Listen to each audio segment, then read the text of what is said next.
With me today on Politics Live, the former BBC presenter Gavin Esler. He's standing for Change UK in the European elections.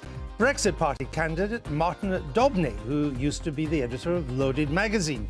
The political editor of The Mirror, Pippa Crerar, and Conservative MP Gillian Keegan. It's Europe Day today. Not a lot of people knew that, but now you do. And it's just 2 weeks to go to those elections we weren't meant to fight, the European elections. Only Labour can see off the Farage snake oil in this election. Labour are the first of three parties launching their European campaigns today. As for the Conservatives, they may not even have a campaign. I believe in a modern Conservative Party, and a modern Conservative Party, I'll tell you now, will get things like this right. So why is the Conservative MP Johnny Mercer on strike, and will anybody notice? Meanwhile, another Tory declares their interest in the top job. Now people have come forward and I have got that support, so I will be going forward.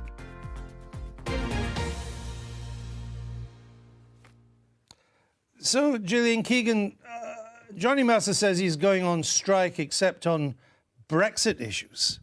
That's just a futile gesture, isn't it? Because your government, really hardcore, isn't it? Your government's not doing anything but Brexit anyway, is it? I mean, well, there are things that we're doing, but they're not as controversial, perhaps, as Brexit. Well, you've got no legislation worth talking about. You're not putting it through Parliament, so I'm sat on the Domestic Abuse Bill Committee as we speak Right. every Tuesday. But there is legislation, and of course we've got the cladding announcement today. But there is legislation coming through, but very slowly. And obviously it's not big controversial stuff because Brexit is big enough and controversial enough for all of us to be. He's going on strike, as he puts it. I'm not sure he'll be taking a pay cut, but he's going on strike, Gavin Esler, to complain about the government's. It is still possible that veterans, I think particularly in Northern Ireland, going way back 20, 30 more years, may still be charged with things that were supposed to have happened then. Is that something worth protesting about? Well, I think this is one of the most sensitive areas possible. You know, we put people in combat, we put them in harm's way, and things sometimes go wrong. People have to be held accountable for that. But what I think the point that Johnny Mercer is making is you can't keep going on and on and on about it without reaching a conclusion, and that is unfair.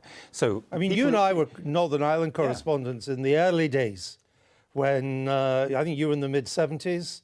Yeah, and a bit later up the hunger strikes. I was there in the early 70s.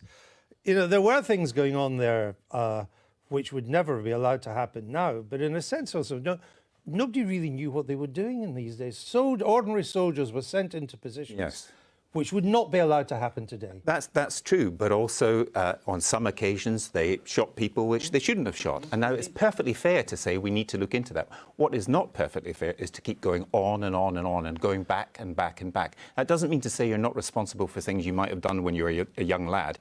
We are responsible for that. But he's talking about unfairness, I think. What do you think? I think it's a principled stand and you know, one that will certainly sit well with his constituents. I mean, you know, Plymouth is a big military town. It's a big leave town as well, 60% leavers down there.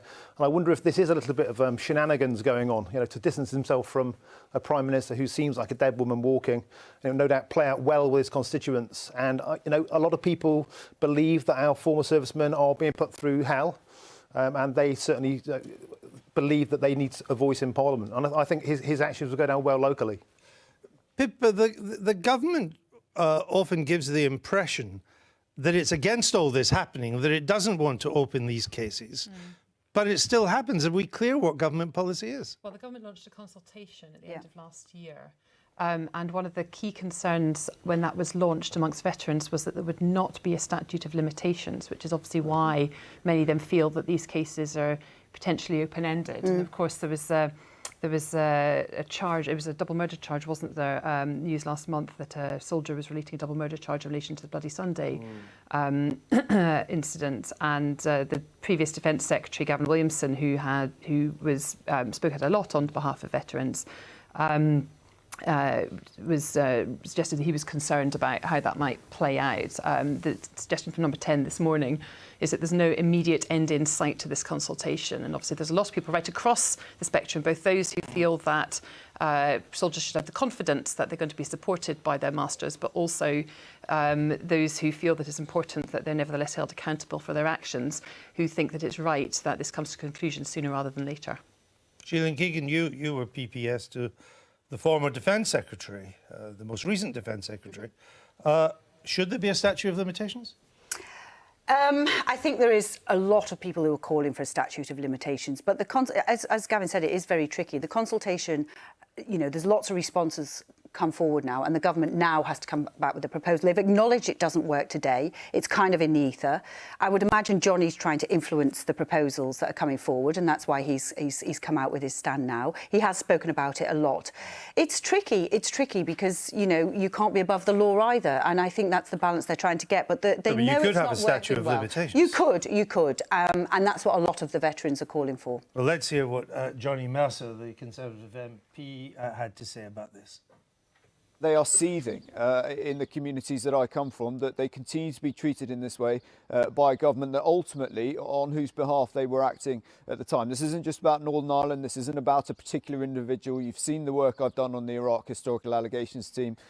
This is about a flaw in our system in this country that means our veterans get treated in an appalling way with which I'm simply not prepared to put up with anymore. This is not a new issue. No. Your government has been in power for 9 years. Why can't you make up your mind? Well, the consultation, as Pippa said, was launched just at the end of last year, and the responses are coming. There's no point doing a consultation if you're not going to listen to the answers, and there'll be a breadth of views that will come forward. You know, Johnny's got a lot of credibility, clearly, because he has been a serving soldier. He's served in, I think, Iraq and Afghanistan, neither of which I've done. So he does have a lot of credibility. And, you know, he's listened to on this issue, as are many of the other military veterans in the Conservative Party, who all seem to be pretty much coming down in the same area as Johnny, which is, it just seems to be another example of your government never taking a decision. It's like a sort of zombie government, they're just incapable of taking. It's just kind of frozen, doesn't do anything. It just kind of walks. I mean, clearly this has been something that could have been dealt with any time over the last 40 years. I mean, really, it could have been, including the last 9. Let's just think of the last 9. Yeah, including the last 9. And actually, Johnny, I think, probably has done a lot to bring forward this issue as well. You know, in 2015, he was elected, and he's certainly been a powerful voice for military veterans. So he has done a lot. The consultation launched last year. There's no point doing that and then not listening to the answers. They know it's not working well. They absolutely acknowledge that. So there will be some change that will have to be It's also interesting, though, that a backbench Conservative MP can say, I'm going on strike on this issue, but I'm not resigning the Tory whip, and I'm still taking my money, and nothing happens. I mean, discipline is now non-existent, isn't it, Pippa? Yeah, I mean, it's completely broken down at every level. I mean, there are other... This isn't no discipline among the zombies. You've got Nick zombies Bowles. Move forward, you know, and we're not seeing that now. So, I mean, it's a bit sad, but we've had years of this. We've had 2 or 3 years of it. We've had a Prime Minister going cap in hand to the Europeans and saying, please give me more time. We've had all kinds of shameful things, and it's got to come to an end sometime. You could also say that doing Brexit in a hung parliament is not for sissies. That is for short we haven't had any conviction MPs for years. Here's one. The hung parliament is because your Prime Minister called a general election which nobody wanted, and she lost. So that's why we've got... Because she didn't have enough of a majority anyway. Or she didn't win. Yeah, well, She didn't win. She didn't quite lose, but she didn't win. Yeah, right. And she ended up in a worse position. She ended up in a worse position. She was. She didn't need to do Pippa, but I asked you the question before you were so rudely interrupted. Well, there's huge frustration across Parliament, actually, and about how Brexit has sucked the oxygen out of everything over the last couple of years.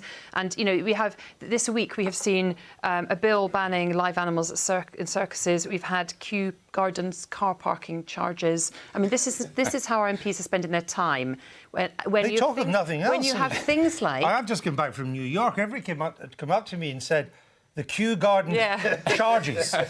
Is it going to pass or not? What will happen, do you think? But a serious point, you have things like the social care green paper, a massive issue facing the country, which needs to be resolved, which is stuck in the pipeline. And not only that, the discipline of the government seems to be crumbling. Johnny Mercer isn't the first. You've got Nick Bowles sitting there as an independent Tory MP, not quite sure whether he's part of the party or not. He's resigned the whip, I think. He's resigned the whip, but he's an independent Conservative, so he will vote with the government on many issues. The government's majority must be pretty close to zero now. even with the DUP. I think it is. And, about 3 or 4, I think. Yeah, but then, to be honest, the government majority has been shot for a while. But if you're not doing anything, it doesn't matter. They still need the numbers for Brexit, and if she hasn't got them, then we're not going anywhere. Indeed. And you mentioned Brexit. I hope to escape it, but clearly not. Today, the Labour Party, this morning in Medway, launched its manifesto and its European election campaign. Mr. Corbyn was there. Let's listen to what he had to say. So far, in those talks, there's been no big offer, and the red lines remain in place. It's actually quite difficult negotiating with a disintegrating government, with cabinet ministers jockeying for succession rather than working for an agreement. It is in the country's interest to try to get this sorted one way or the other. But we can never accept the government's bad deal or a disastrous no deal. So, if we can't get a sensible deal along the lines of our alternative plan or a general election, Labour backs the option of a public vote on it. So, a big day for the Labour Party, launching its election campaign for the European elections. Mr. Corbyn out there kicking the campaign off. So we'll now speak to Labour about its election manifesto for the European elections. Well, actually, we won't, because for the first time ever in my career as a journalist, which is reasonably long, a party launching a campaign document has failed to put anybody up with whom we can discuss the Labour election European manifesto. That is quite a first. I've got a whole list of questions here that I wanted to ask. I could go through them now. Yeah, let's do that. Does the manifesto say that is Labour a Remain party or a Leave party? It would be nice to know that. Is fudging Brexit causing Labour votes? Have you fudged it again in this manifesto? And so on. Jeremy Corbyn said the local election showed that Brexit needs sorting. Does the Labour manifesto sort Brexit in Labour's eyes? And so on and so on. But there's no one to... I suppose I could answer these questions myself, but I'm only paid to ask them. If that isn't unusual enough, Gillian Keegan, we understand that your party, the Conservatives, might not even have a European manifesto. Well, I think it's pretty clear that we're a Leave party. We're pretty clear that we'd like to leave with a deal. Pretty clear that we would like to leave whilst keeping the economy, which is doing unbelievably well, despite all of this, on track. Are you going to have all that in a manifesto? If we write it, but I mean, yes, that's what we stand for. I mean, that's what we make clear. No, but are you going to have a manifesto? I don't know. I'm not writing a manifesto, but that's clearly what we are. You're a Conservative MP. We are now beginning the European election campaign. Yeah. And you do not know if your party will have an election manifesto. Well, it would be pretty simple to write it, as it's pretty simple to write all why of them. Not have it? Leave, Remain, and why leave not with have the it? deal. They may do. I don't know. I don't know whether they are or not. You don't know. So let's just pause a minute to see where we are in British politics this morning, where the Pippa. Conservative Party is on this. We've got Labour who have produced an election manifesto, though my understanding is a big chunk of it is none to do with Europe, but they have. But they can't put anybody up. And we've got the Conservatives who are here. They have put Gillian Keegan up. But she can't tell us whether there'll be a Tory election manifesto. This is unprecedented. Well, this was, of course, the election which the government did not want to happen. And it's still saying not only now that it needs to go ahead that they don't want MEPs to take their seats. They seem to be living with this fantasy idea that somehow an agreement can be reached and the Withdrawal Act be put through Parliament before MPs take their seats at the end of the month. Now, July. I can't see that. Before summer recess. But I can't see that happening. This morning, Andrea Leadsom announced that MPs are going off for a week's recess at the end of this month. We have 3 days before the European elections, the week of the European elections, where they're suggesting they might bring back the withdrawal agreement, the Withdrawal Act, and give MPs another vote. But I just can't see agreement being reached with Labour in time to do that, because there's no way the government's going to bring it back if it's going to be countered at every single turn by the Labour Party. You said it would be easy to write the manifesto, though it isn't yet written as far as we know. But what would your manifesto actually say about leave, if you had one? 90% of Conservative members of Parliament have voted to leave with the withdrawal agreement, OK? So we have a small group who haven't. Now, unfortunately, that's enough to stop it happening. But all the evidence we have is that most of your party party activists are against the Mrs May's withdrawal agreement. There could be, I mean, I've seen some of the polling where certainly as you look at party membership, they are certainly more and more for a no deal or, you know. But or for a deal that isn't Mrs May's. So if you ever get round to writing this manifesto, and you've only got 2 weeks to do it, would be fighting an election on a manifesto that the overwhelming majority of your Conservative members don't like. Well, they haven't, you know, it's difficult to say whether they don't like it or not. And it's the same with these guys. 600 pages, the withdrawal agreement is, 597 pages. If you read through in details, it is actually a very sensible agreement in terms of trying to unravel a 45-year history with the European Union. When I say to people, which particular bit of that don't you like? They can virtually never answer. It is the political declaration or what they think of a future deal where all the focus is. So the actual withdrawal agreement, if I've worked in business for decades, your members are too thick to understand what the agreement is. No, it's not that they're too thick, but I wouldn't expect them to read it. We've read it on their behalf, which is why 90% of us have agreed with it, which is why the CBI and businesses agree with it. You know there is no enthusiasm for fighting an election on the May withdrawal agreement in your party. You're right. There's no enthusiasm for fighting this election, full stop. We know it's going to be incredibly difficult for us. We know that there will be, obviously, a very simple message on the Leave side. We can leave without a no deal, you know, a kind of Noel Edmonds Brexit. Simple slogans. We'll be back to, you know, the simple slogans of no deal, no, it won't, Project Fear. All of that will come back up. And effectively, what you're going to end up with is more division in the country, more people not actually knowing the detail of what we're trying to do. And this is much more complex than anybody standing on those platforms will talk about, in my view. They never have. They never mention the Irish backstop in the campaign. They never mention no deal even in the campaign. Now it seems to be a preferred position or a negotiating position. This is all. We'll be back to the peddlers of simple Brexit, and it is not simple to do Brexit. You can say that again. It's certainly not as simple as we were told at the time. This should be open season. Yeah, it's manna. You're the Brexit Party. You're the Change UK Party. It's manna from heaven, you know, to us at the Brexit Party, because what we see from the outside world, ordinary people look at politicians and look at politics and conclude, right, this is all broken. You know, Labour say today they were going to unite the country. They can't even unite their own party. You know, you've got Lord Adonis saying if you voted for Brexit, don't vote for Labour. You've got he's withdrawn that. He's withdrawn that. It's too late. It's out there. It's on the streets. He was given a statement to read out that withdrew that. It's all over the UK and it's being believed. And what's happening here is that people look at these career politicians and think, if you can't get us to leave, then maybe you should leave.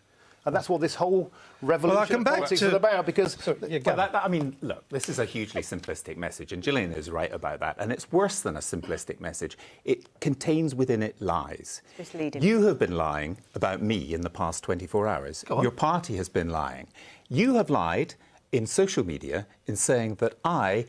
believe that people who voted for Brexit are village idiots. I have never said... Excuse me. You said on the Huffington Post, you said the TV godpieces who represent the Brexit Party are village idiots. You lied. That. Look me in the eyes. It's in the Huffington Post. It is... You lied. What I said was we need more experts in British politics. We need fewer... Excuse me. We need fewer Chris Graylings. We need people who know what they're talking about. If I go to a dentist, I go to somebody who knows what they're doing. I don't go to someone who is a village idiot. It said village idiots in the headline. Yes, it did. You used to work in the News of the World, so you can take that bit out and distort it. I worked for the Times, the Sunday Times. Well done. Yes, jolly good. You lied, and that's one of the reasons I'm in politics, because you have lied about me, and you're lying to people. It's in the headline, and it's out there. But his point is the headlines can be misleading. Chukwuemeka called the Brexit Party racist and xenophobic. You lied. Listen, let me talk, Gavin.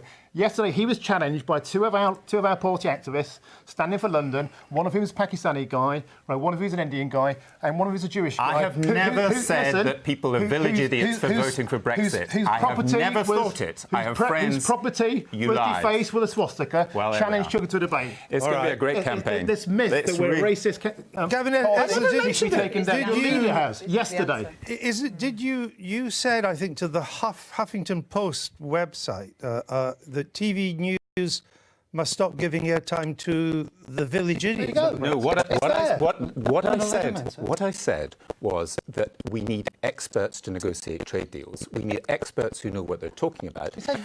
Excuse me, and the concept of balance, as seen in the BBC and elsewhere, I admire the BBC, I worked for it for many years. We've got to be very careful. We can balance political opinions, but you can't balance truth and lies. You can't do that. Did you use the phrase village idiot? I used it because I was talking. Excuse me. You can't keep interrupting. I was actually talking about Michael Gove saying we've had enough of experts, and I said I've not had enough of experts. Michael Gove and I go and have our teeth filled by an expert called a dentist. We don't go to the village idiot. That's what I said. All right. Now, this is a lie. OK, well, you've made that clear. In which case, the Huffington Post twisted your words and directed The Huffington Post it to them. You did. No, it's in the headline. It's there. Check right, it. Look at the link. Speaking of village idiots, Yes. in the past 3 months, the independent group has changed its name to Change UK. Your logo was rejected by the Electoral Commission and won't appear on the ballot paper. Your Twitter account was hijacked by Brexiteers to change it to the Cringe UK Party.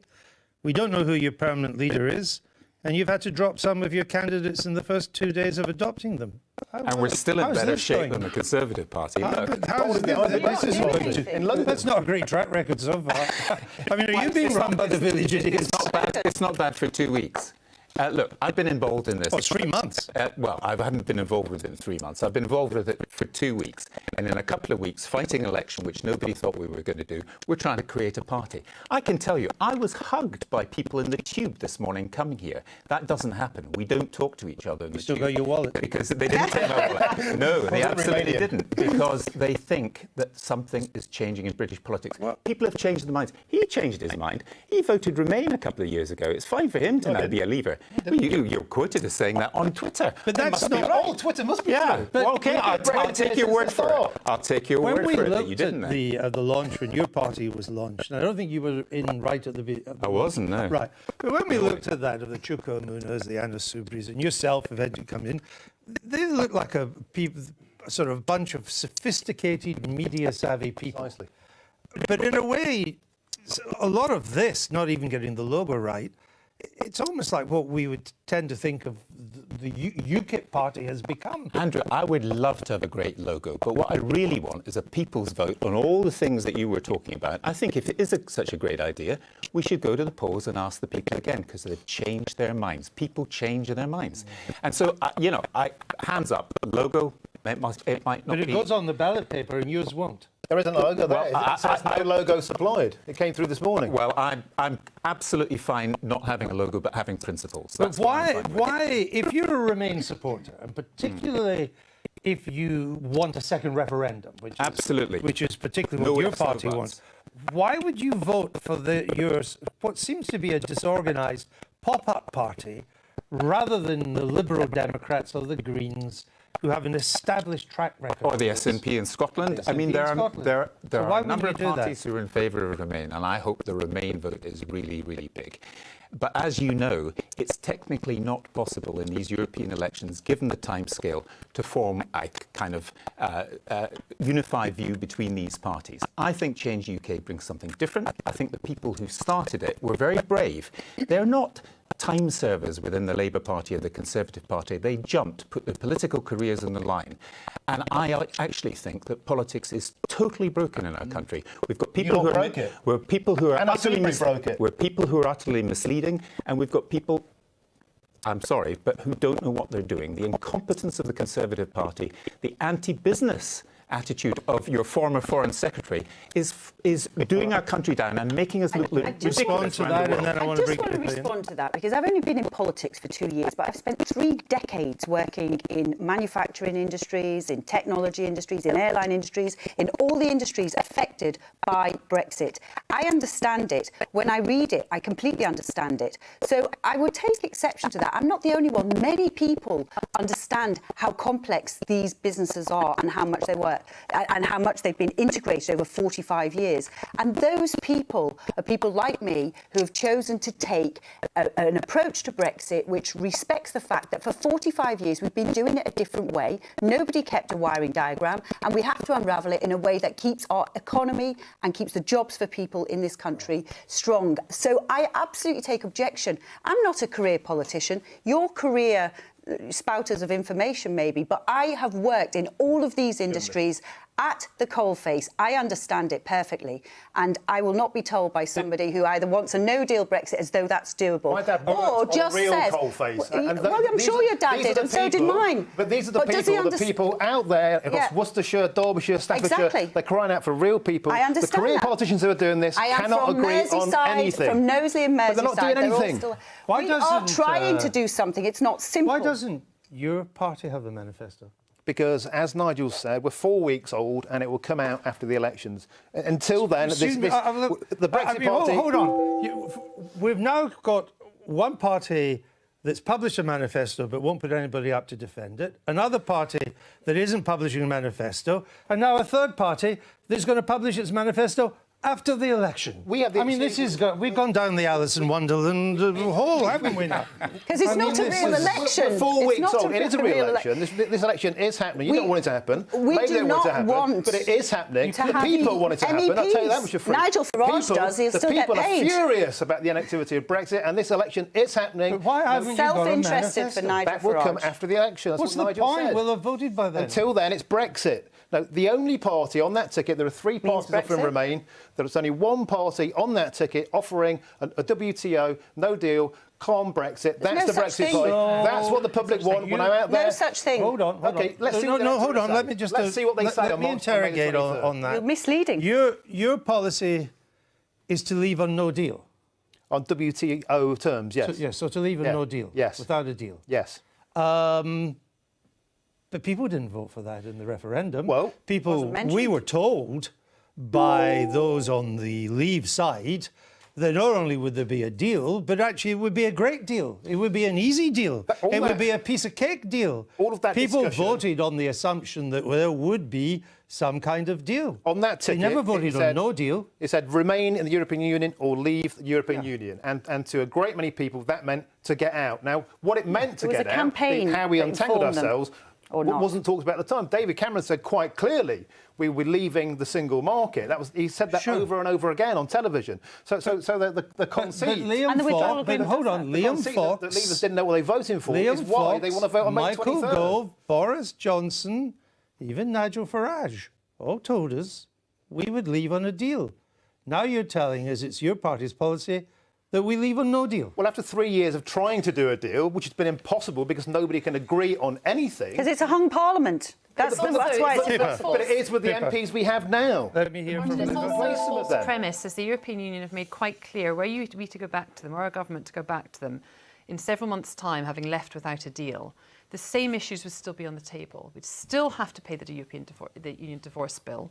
We'd still have to negotiate a trading relationship. Backstop. And not only that, we'd have to have a backstop. And not only that, but we'd be doing it from a position, whereas compared to now, much weaker negotiating position because we will already have left. So it is unfair. It is not, I think, as a representative of a party, fair to your supporters, of whom there are many, who are disenfranchised with everything that's going on here and feel really... And it's not just, it's all the political parties, it's across the spectrum. And just listening to some of this now, this is why people are fed up with Brexit, because politicians come on. They want to vote for it. People are fed up with this level of debate about Brexit. Let them get a vote. Let them get a vote. Are you in favour of the people's vote? Are you in favour of the people's vote?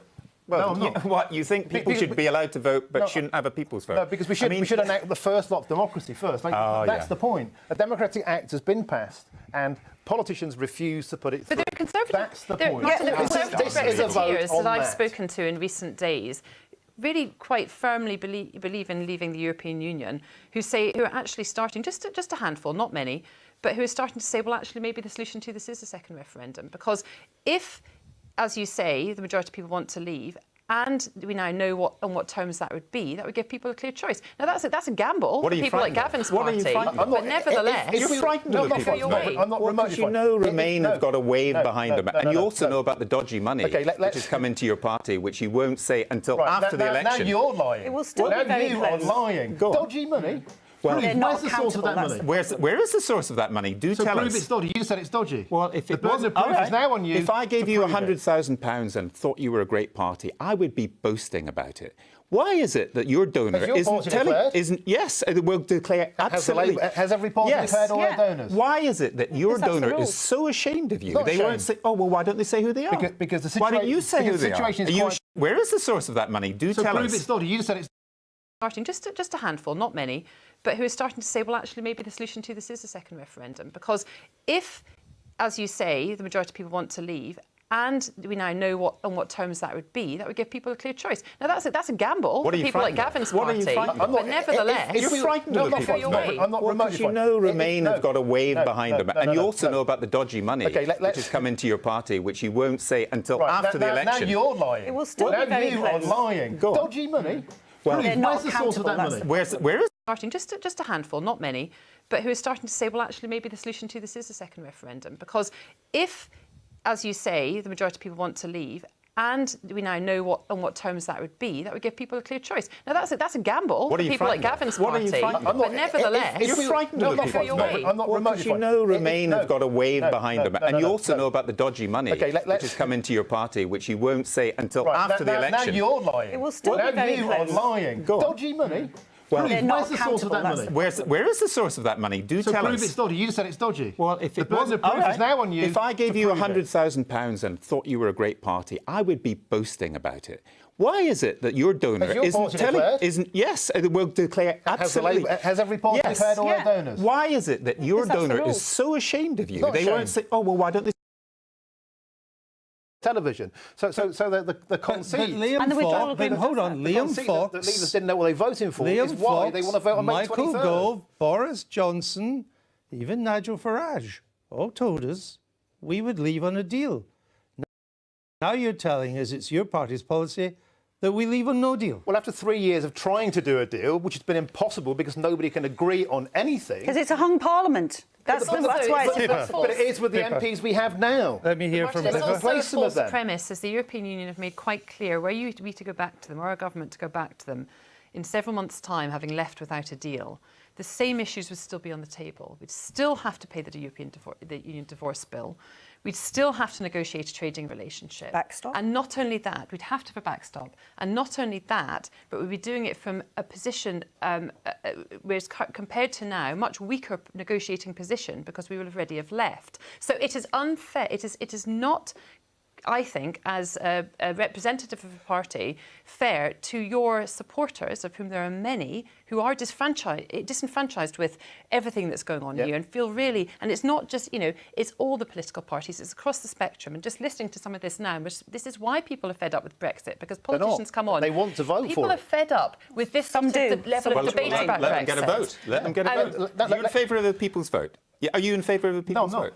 Well, no, I'm not. What, you think people should be allowed to vote but shouldn't have a people's vote? No, because we should enact the first lot of democracy first. That's the point. A Democratic Act has been passed and politicians refuse to put it through. But there are conservative... That's the point. This is a vote that I've spoken to in recent days really quite firmly believe in leaving the European Union, who are actually starting, just a handful, not many, but who are starting to say, well, actually, maybe the solution to this is a second referendum. Because if, as you say, the majority of people want to leave, and we now know on what terms that would be, that would give people a clear choice. Now, that's a gamble for people like Gavin's party, but nevertheless... You're frightened of the people. I'm not remotely because you know Remain have got a wave behind them, and you also know about the dodgy money which has come into your party, which you won't say until after the election. Now you're lying. It will still be very close. You are lying. Dodgy money? Where's the source of that money? Where is the source of that money? Do tell us. Prove it's dodgy. You said it's dodgy. Well, if the burden of proof is now on you. If I gave you £100,000 and thought you were a great party, I would be boasting about it. Why is it that your donor will declare absolutely? Has every party declared all their donors? Why is it that your donor is so ashamed of you? They won't say, oh, well, why don't they say who they are? Because the situation... Why don't you say who they are? Are you ashamed of them? No, the situation... I don't know who it is. Well, they'll have to at some point. Nigel does. He's been consistent that if their name is put out there, you're not telling us... Everybody will go after this person, try and destroy them. Has coming from. But coming back to this issue of a second referendum, given that every prominent spokesman and woman on the Leave side told us that we would leave with a deal. You're now telling us you want us to leave without a deal. Surely that would require a second referendum, because it's very different from what was voted on in 2016. We could argue that forever, but you know, many people believe that they voted just to get out of the European Union. Many people have interpreted it differently, such line. But the point is, we have a bunch of politicians and civil servants going to Brussels who have been unable to do a deal after 3 years, and the general public out there see this as incompetence, and they see it as people that need to be replaced. Just a hung parliament won't pass it. There is a deal. Gavin Esler, can I just... I've got the full quote now of what you said. You said, TV news must stop giving airtime to the village idiots of Brexit. Thank you. Or breakfast. I often have breakfast with village idiots. Anyway, TV news must stop giving airtime to the village idiots of Brexit. The dubious... Would you be quiet while I get this quote out? I don't think he's ever been quiet. The dubious right-wing supposed think tanks, in quotes, and pseudo-experts among ERG MPs who simply haven't a clue what the implications of Brexit truly are. He's not saying voters. No, I understand. No, but this is a lie. It was not voters. It's absolutely clear. You selectively... I'm a village idiot. Did you? No. Well, you did not. Well, you can self-identify as one if you like, but you are doing... You identified me as one. No, I didn't. I identified you as a liar, and I do it again. The quote's there. Can't wait till you're in Parliament. But can I just say, it's quite difficult, though, Gavin Esler, as you will know, for an organisation like the BBC, the MPs who represent the ERG, they're elected members of Parliament. No, they have I agree. a legitimate point of view. Absolutely. We couldn't... No, I'm not saying not that. have them What I'm saying is we want people with expertise to be challenged about their expertise. And you have expertise. You've just said it. And there's plenty. But not everybody. People have said some things which are clearly not true. OK, well, with accusations of lying flying all around, being like American television these days on Fox or MSNBC. So I think let's go where? Let's go to Transylvania. I've not been there for a while. Not since I was thirsty. And let's go to the EU summit, because it's taking place in Transylvania. Our reporter Adam Fleming is there. Theresa May is not, because this is just the EU 27. It's about the future of the EU. Adam, what do we have any indications of how they see a post-Brexit future? Well, first of all, Andrew, this summit was dreamt up 2 years ago by Jean-Claude Juncker, who originally wanted it to happen on the day after the original Brexit day. So it was meant to be the 30th of March. Some people had a quiet word with them and said, do you really want to have that sort of triumphalist victory party sort of vibe? Let's do it on Europe Day in May instead, which is when some countries in the EU have a public holiday to celebrate the EU. And here we are. Of course, the UK still hasn't left, so it's still not quite gone to plan. And what is quite amazing, actually, is that even though Theresa May isn't here, Steve Barclay, the Brexit secretary, has been attending a different conference about the future of Europe in this city, about 10 minutes walk that way. So if you wanted to be charitable, it's proof that the two, UK and the EU, will still face the same challenges, so they can still come to the same city to discuss them. If you're being less charitable, you'd say the big boys and girls sit around the table here and the UK is relegated to a venue outside the secure zone. But in terms of what the 27 are talking about, they've just issued the so-called Sibiu Declaration, which is 10 commitments, don't call them commandments, about the way forward. And they look very much like commitments that they had in the past, acting as one EU, uniting north, south, east and west, acting where you need to, not where you don't need to, being a strong actor on the global stage, looking after citizens and being and having fairness at the heart of everything you do. All very much motherhood and apple strudel. But the reason they've signed up to those 10 very grand, quite bland commitments is because they want this to send out a big symbol and a big message to voters across the EU who will be voting in the European Parliament elections in about 2 weeks' time. And the message is, we are the sensible ones who sit around the table and discuss problems like adults, look at those nasty populists and nationalists who don't want the table to even be here in the first place. Adam, thank you for that. Enjoy yourself there. Don't go out at dark unless you've got plenty of garlic. We don't want to read about you. That's Adam there at the EU summit as they try to work out the future of Europe with the European Parliament, a new commission coming in, new budget round as well in Europe. We're coming back to dear old Blighty to look at the future, if it has one, of the Conservative Party. And we're joined now by the Times columnist, Melanie Phillips, who's written in The Sun about that. Just before we come to Melanie, let's go. Another leading Conservative, if I can put it that way, has thrown her hat into the ring to be the future Conservative leader. This one's Esther McVey. I think she's Chief Secretary to the Treasury. Let's hear what she had to say. We don't know yet when there will be, we know if there will be, but when there will be a Tory leadership contest. Will you be throwing your hat in the ring? Well, I've always said quite clearly, if I got enough support from my colleagues, yes, I would. And now people have come forward and I have got that support, so I will be going forward. There we go. So that's about 3 or 4 declared so far, but there's about another 10 or 12 that we're pretty sure are running. I mean, at a guess, Boris Johnson. I mean, I know I may be out on a limb there. Dominic Raab, there are many others there. I mean, there could be 15, 20 people in this. What about you, Gillian? You fancy a run? I mean, why not? I think I'd rather do the Grand National, I think. It'll be like the Grand National. There will be a number. I'll just show you the names here. Beth Rigby, the new political editor at Is she Sky. going for it? No. I know, she may well too. She probably would. McVey, Leadsom, Stewart, they've publicly put their hat in the ring. Then we have Johnson, Javid, Hancock, Hunt, Raab, perhaps Gove, Harper, Cleverly, Mordaunt, Mercer, Lewis. Who have I missed? The other 10. Well, perhaps Gillian there. No. But you think, Melanie Phillips, that there's no real Conservative Party these days that's worth leading? Well, as I wrote in The Times and then republished in The Sun, I think that the crisis facing the Conservative Party, which is clearly, you know, Brexit is in everyone's minds, but I think it goes deeper. I think the Conservative Party, in the minds of many conservatively minded voters, has forgotten what it is it has to conserve. It has, I think, been spooked by the cultural hegemony of the left over many years, has adopted their positions in many respects. And as a result, I think the whole centre of political gravity has changed. So we now have the Labour Party occupying ground which hitherto was considered to be the hard left. And we have the Conservative Party occupying a kind of mushy ground, which is in fact the soft left, leaving a total hole where the Conservative Party is. Enter Nigel Farage, who is simply a one-issue person. And so there is a crisis, I think, of conservatism. I should just correct myself. Esther McVey is not Chief Secretary to the Treasury. She resigned from the government. So just to get that on the record. Gillian Keegan, what do you say to that? Well, you know, I don't have the same ideological frame, I think, that Melanie has. And maybe that's because, you know, I grew up in Knowsley, I left school at 16, I became a natural Conservative. There were not many Conservative influences around me. Some of the ideologies you talk about are a bit of a luxury for me. So, you know, I started an apprenticeship in a car factory.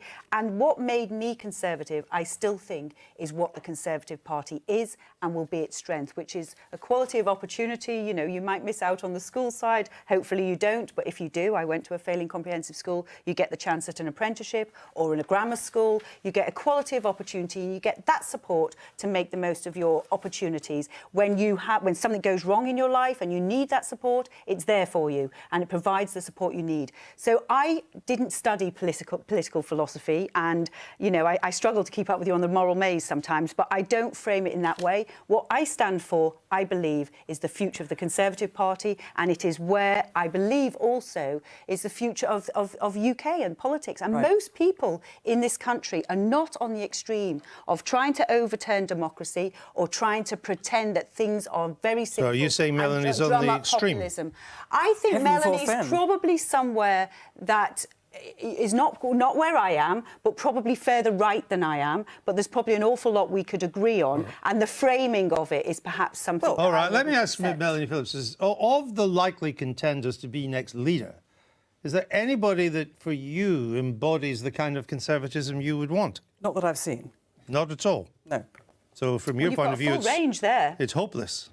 Even 15 names, not one of them appeals. Certainly, so far, that has been the case. I don't know. I mean, it may be that some of these candidates have Maybe you're just like reserves. Peter Hitchens, you're just a party of one.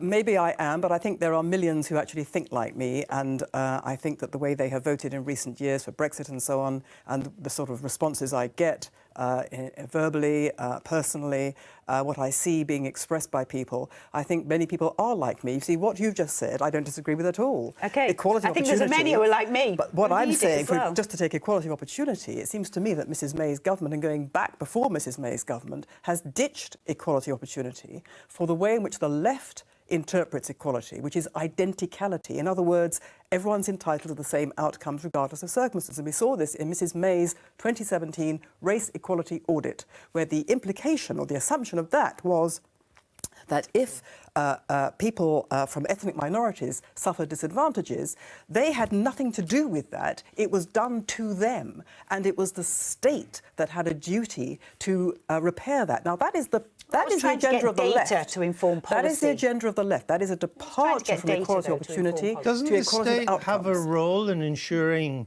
that there is opportunity for everybody, regardless of race? To provide opportunity, but not to rig the system according to an idea of who deserves and who doesn't deserve. But there are structural inequalities built into the system, and that's just a fact. And that applies across the board. And it can be a class thing. It can be, your ethnic background. It can be whether you're a woman.